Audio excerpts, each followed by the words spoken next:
আল্লাহ রাব্বুল আলামিন যিনি মানুষ সৃষ্টি করেছেন তিনি কোরআন শরীফের ভিতরে বলে দিয়েছেন। আমি প্রথমেই বলেছি, আপনারা লক্ষ্য করুন, এই কোরআন তাবিজের কিতাব নয়, এই কোরআন তদবিরের কিতাব নয়, ঝাড়ফুঁকের কিতাব নয়। কোরআন হলো পৃথিবীর মানুষের জন্য কোড অফ লাইফ, পূর্ণাঙ্গ জীবন বিধান। সব কিছু আল্লাহ পাক কোরআনের ভিতরে বলে দিয়েছেন, কোনো জিনিস বাদ দেন নাই।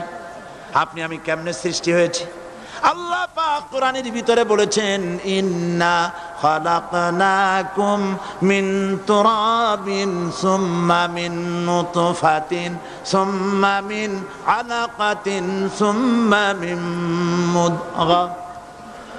নিষ্প্রাণ মাটি দিয়ে তোমাকে উৎপন্ন করা হয়েছে, নিষ্প্রাণ মাটি। আল্লাহ রাব্বুল আলামিন যিনি মানুষ সৃষ্টি করেছেন